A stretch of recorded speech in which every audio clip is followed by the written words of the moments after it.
Dear students, hello. आज हम बहुत लंबे समय बाद वीडियो के माध्यम से पहली बार बात कर रहे हैं, क्योंकि विश्व में ऐसी एक कोरोना वायरस रूपी लाइलाज बीमारी हुई है जो अपने देश में भी इस समय तो बहुत ही तीव्र गति से वृद्धि कर रही है, जिसके कारण भारत सरकार ने लॉकडाउन का आह्वान किया हुआ है पिछले 45-50 दिनों से, और हम सब लोग घर पर ही रहकर उनकी आज्ञा का, उनके आदेशों का पालन कर रहे हैं, और जिसमें हमें लाभ भी हो रहा है, क्योंकि अपने इंडिया में जो दर है उसकी बढ़ने की इतनी ज़्यादा नहीं है। जैसे अमेरिका में हालात बिल्कुल बेकाबू हो चुके हैं और भी अन्य देशों में भी हालत ख़राब होते जा रहे हैं, तो हम घर में रहकर ही अपना ऑनलाइन के माध्यम से थोड़ा बहुत पढ़ने का प्रयास किया है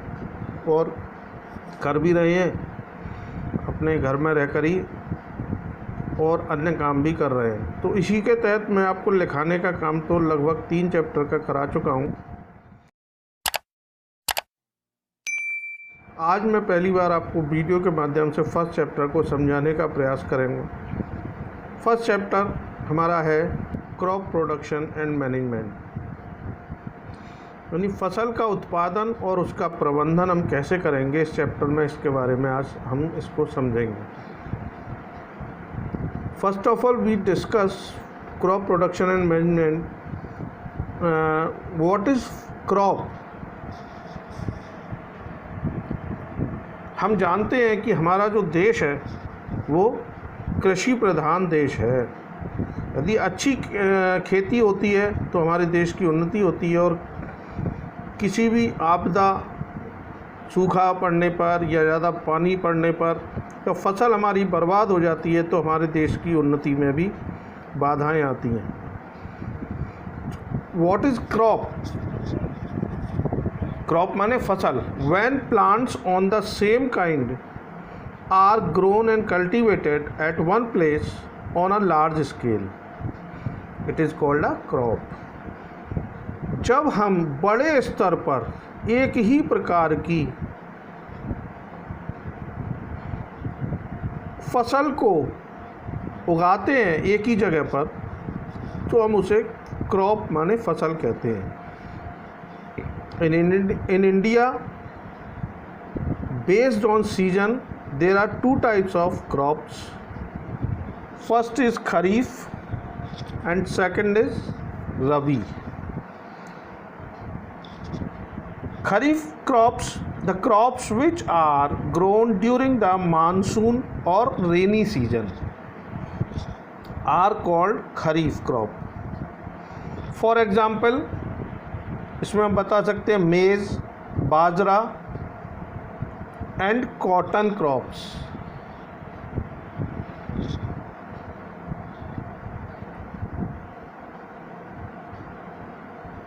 अक्टूबर से नवंबर तक के महीने में हम जो फसल बोते हैं वो आती है हमारी खरीफ क्रॉप्स के अंदर। Second is rabi crops, the crops which are grown during the winter season are called rabi crops. जाड़े के दिनों में जो फसलें बोई जाती हैं वो फसल रबी क्रॉप्स के अंतर्गत आती हैं, और इसमें आपके जो उदाहरण हैं वीट हैं, ग्राम हैं, मस्टर्ड सीड्स, ये हैं, और भी बहुत सारी फसलें हैं। तो फसल को बोने से पहले किसान जो है बहुत सारे काम करते हैं, तब जाके फसल को वो बोते हैं, फिर वो फसल पकती है। तो basic practices of crop production उसको हम कहते हैं। जिसमें बहुत सारी स्टेप्स हैं, उनको एक एक स्टेप्स को मैं लेकर चलूँगा। First is preparation of soil. ये खेती का मुख्य पार्ट होता है। अगर ये काम हम सही तरह से कर लेते हैं तो फसल उगाने में हमें आसानी होती है। One of the most important task in agriculture is to turn the soil and loosen it. The process of loosening and turning of the soil is called tilling or plowing.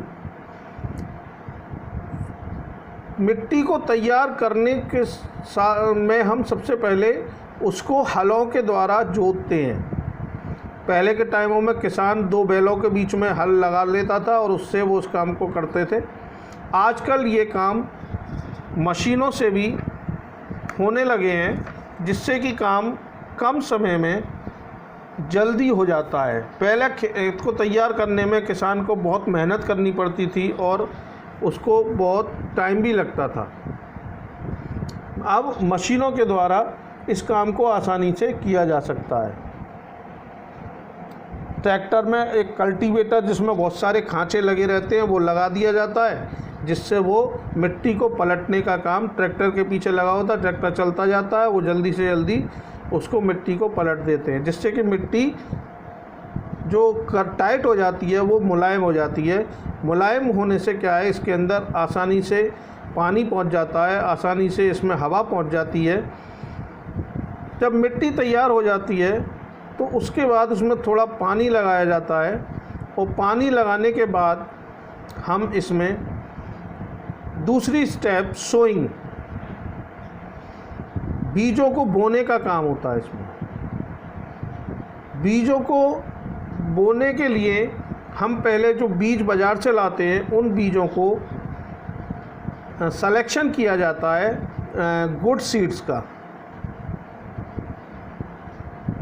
तो इसको कैसे करते हैं, जैसे एक बड़े पात्र में, बर्तन में हम बीजों को डाल देते हैं। उनमें जो बीज कटे पटे होते हैं या बेकार जो बीज होते हैं, वो बीज लाइट वेटेड होने के कारण पानी में ऊपर तैर जाते हैं, और जो बीज अच्छे किस्म के होते हैं वो नीचे बैठ जाते हैं भारी होने के कारण। ऊपर वाले बीजों को अलग कर दिया जाता है और फिर अच्छे बीजों को बोया जाता है, जिससे कि फसल अच्छी होती है। पहले बीजों को हाथ से ही बोया जाता था, अब उन बीजों को मशीनों के द्वारा, सीड ड्रिल होती है उसके द्वारा बोया जाता है। जिससे क्या होता है, मशीन के द्वारा बोने से बीज एक उचित दूरी पर और उचित ही गहराई में बोया जा सकता है। पहले मान लीजिए बीज कभी हाथों से बोने पर ऊपर रह जाए तो उसे गिलहरी, चिड़िया वगैरह खाकर ख़त्म कर देती थी, या ज़्यादा नीचे बो दिया तो वो उसमें ग्रो नहीं करता था। अब वो प्रॉपर डिस्टेंस पर और प्रॉपर डेप्थ में उनको बोया जाता है, जिससे कि वो अच्छे तरह से उगने लगते हैं। इसके बाद थर्ड स्टेप आती है एडिंग मैन्योर एंड फर्टिलाइजर्स। अच्छी पैदावार करने के लिए उसमें हम खाद और उर्वरक को मिलाते हैं। खाद का अर्थ होता है जो गोबर से बनी हुई खाद होती है या जैविक खाद होती है। ये जो खाद होती है वो हम कितनी भी डाल सकते हैं, उसका कोई दुष्प्रभाव फसल पर नहीं पड़ता है। लेकिन जो उर्वरक होते हैं, फर्टिलाइज़र्स होते हैं, वो फर्टिलाइज़र्स हम मानक के हिसाब से डालें तो वो अच्छी प्रकार की फसल उगाने में मददगार होते हैं। यदि मानक के हिसाब से उसको हम नहीं डालते हैं तो उसमें पैदावार अच्छी नहीं होती है, और पैदावार अगर मान लीजिए हमने उसमें फर्टिलाइज़र्स ज़्यादा डाल दिए तो फसल हमारी जल भी सकती है। तो उचित मात्रा में मानक के अनुसार फर्टिलाइज़र्स डालते हैं और खाद का प्रयोग करते हैं, जिससे कि अच्छी प्रकार से फसल होती है। थोड़ा सा मैन्योर और फर्टिलाइज़र्स के बारे में मैं आपको बताना चाहूँगा। यहाँ पर मैन्योर जो होते हैं वो नेचुरल सब्सटेंस होते हैं, जो कि कैटल डंग, ह्यूमन वेस्ट और प्लांट रेजिड्यू के द्वारा अपघटन करके बनाए जाते हैं, इसलिए ये हानिकारक कदापि नहीं होते हैं। मैन्योर जो होते हैं वो इनऑर्गेनिक साल्ट होते हैं, जो ज़्यादा डालने पर हमारे लिए फसल के लिए हानिकारक हो सकते हैं। मैन्योर जो बनाए जाते हैं वो खेतों में बनाए जा सकते हैं, कहीं गड्ढा करके उनको उसको दबा देते हैं, कैटल डंग को, ह्यूमन वेस्ट को, प्लांट रेजिड्यू को, और कुछ समय बाद वो माइक्रोब्स के द्वारा डिकम्पोज होकर वो कन्वर्ट हो जाते हैं मैन्योर में। और जो फर्टिलाइज़र्स होते हैं वो फैक्ट्रीज़ के अंदर बनाए जाते हैं, यानी इनकी बनाने के लिए प्रयोगशालाएं होती हैं जहाँ पर इनको तैयार किया जाता है। मैन्योर में ह्यूमस की मात्रा बहुत अधिक होती है। ह्यूमस माने बहुत उर्वरक ऊपर की परत होती है जो भूरे रंग की होती है, और फर्टिलाइजर्स में ह्यूमस की मात्रा कम होती है। पर फर्टिलाइजर्स में न्यूट्रिएंट्स की मात्रा खूब होती है, नाइट्रोजन, फास्फोरस, पोटेशियम आदि बहुत प्रचुर मात्रा में होते हैं, जिसके कारण फसल अच्छी होती है। और मैन्योर में जो न्यूट्रिएंट्स हैं उनकी मात्रा फर्टिलाइजर्स की तुलना में कम होती है। तो इस प्रकार से दोनों में अंतर है और दोनों का हिसाब हम अच्छी प्रकार से करते हैं, जिससे कि पैदावार अच्छी होती है। इसके बाद जो अगली स्टेप्स है हमारी, फर्टिलाइजर्स और मैन्योर लगाने के बाद हम इरिगेशन करते हैं। इरिगेशन माने सिंचाई। Supply of water to crops at appropriate interval is called irrigation. Crops के अंदर हम पानी देते हैं वो एक निश्चित अंतराल के बाद, जिसको हम इरिगेशन कहते हैं। और इरिगेशन में दो प्रकार, पहले एंशिएंट टाइप से की जाती थी, जिसमें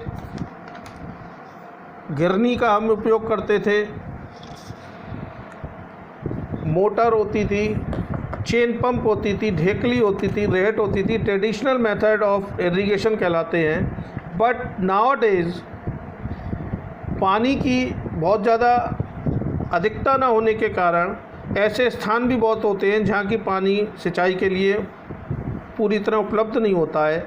ऐसे स्थानों पर मॉडर्न टेक्निक्स का उपयोग किया जाता है। इन मॉडर्न टेक्निक्स में इरिगेशन के में दो प्रमुख रूप से आते हैं, एक तो स्प्रिंकलर सिस्टम और दूसरा ड्रिप सिस्टम।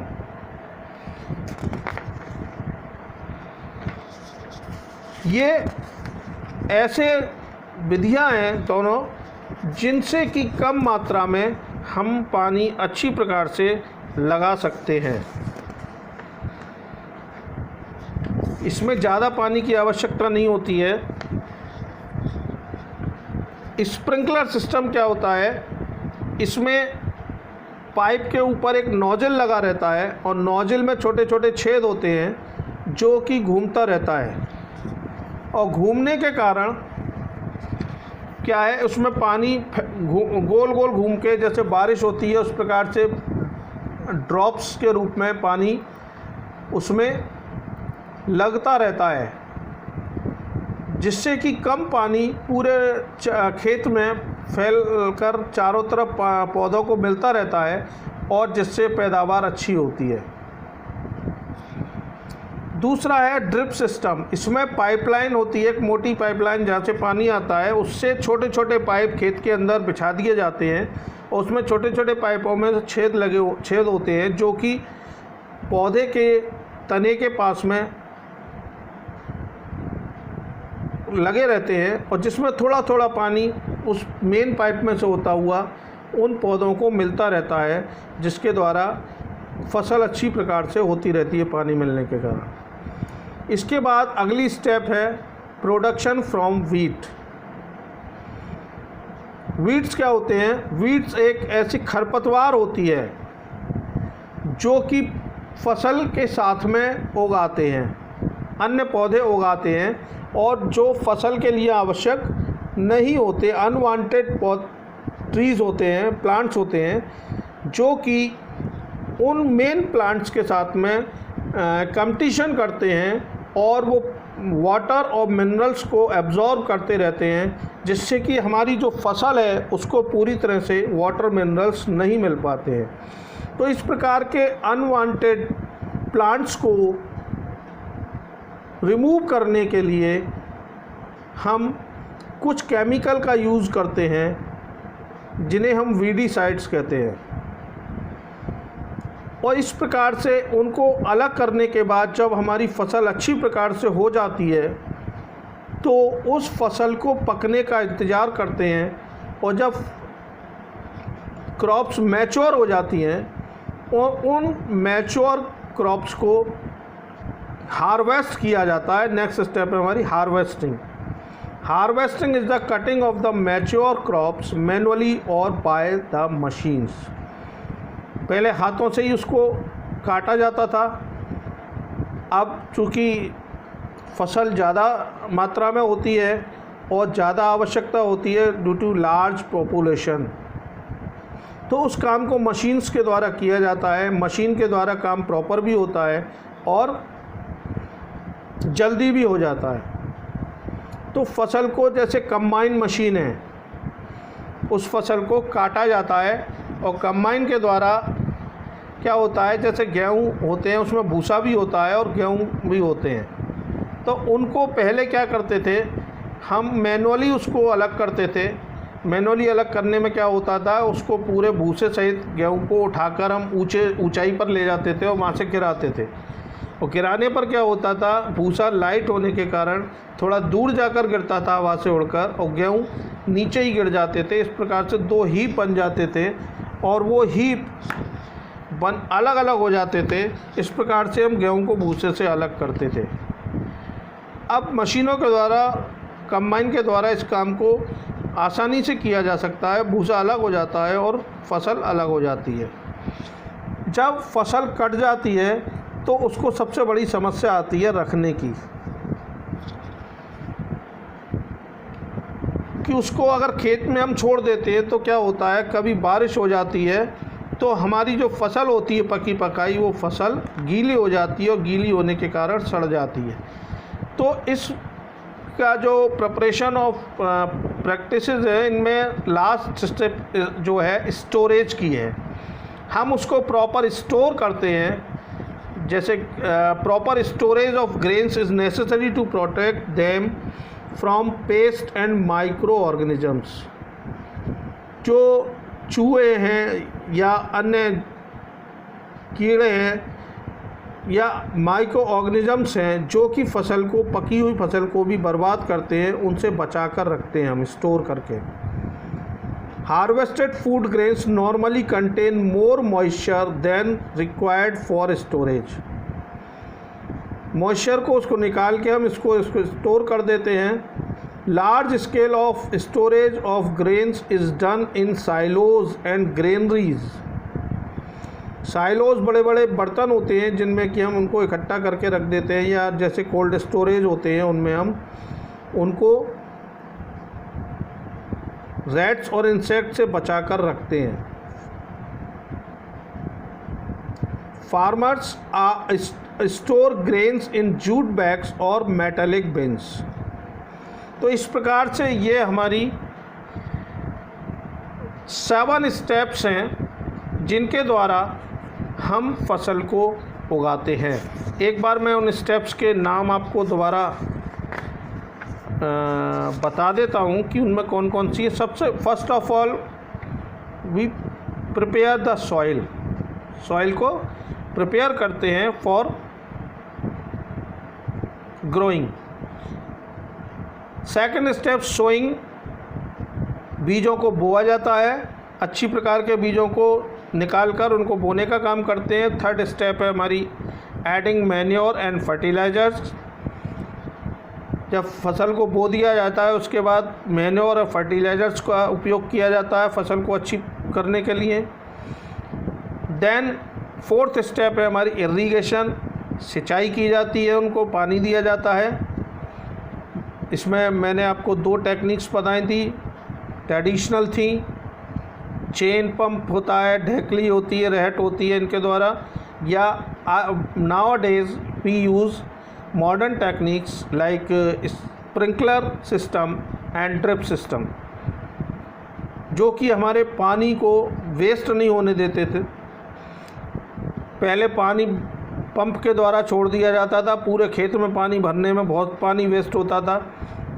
इन दोनों सिस्टम्स के द्वारा पानी की बचत की जाती है, क्योंकि खेतों की सिंचाई के लिए पानी की प्रॉपर व्यवस्था नहीं होती है। हम लोग जगह जगह ट्यूबवेल पंप्स लगाते हैं, क्योंकि नहरों के द्वारा सिंचाई करना बहुत ही कम जगह पर उपलब्ध हो पाता है, इसलिए जगह जगह पर ट्यूबवेल्स लगाए जाते हैं, जिससे कि वाटर जो लेवल है वो हमारा नीचे गिरता जा रहा है, जिसके कारण पानी की समस्या उत्पन्न हो रही है। इसलिए हम उन दोनों टेक्निक्स का यूज़ करते हैं, मॉडर्न टेक्निक्स का। इसके बाद protecting from weeds, next step 5th है हमारी। वीड्स जो अनवांटेड प्लांट्स होते हैं उनको हम अपनी फसल में से हटाने का काम करते हैं, क्योंकि वो हमारी फसल के साथ में प्रतिस्पर्धा उत्पन्न करते हैं और जिसके कारण वो हमारी फसल को अच्छी प्रकार से नहीं होने देते हैं। तो with the help of chemicals we protect from weeds. Next step 6 है हमारी हार्वेस्टिंग। जब हमारी फसल मैच्योर हो जाती है तो हम उन्हें मशीन्स के द्वारा या मैनुअली हम उनको हार्वेस्टिंग का काम या फसल को काटने का काम करते हैं। और लास्ट स्टेज है, जब हमारी फसल कट जाती है तो हम उसको पेस्ट लाइक रैट्स, इंसेक्ट और माइक्रो ऑर्गेनिज्म से बचाने के लिए स्टोरेज का काम करते हैं। साइलोज या ग्रेनरीज में हम उनको स्टोर करके, कोल्ड स्टोर में हम उनको स्टोर करके रखते हैं। इस प्रकार से ये 7 स्टेप्स हैं जो कि हमारी फसल को बोने से लेके कटाई के बाद स्टोरेज तक ये होती है।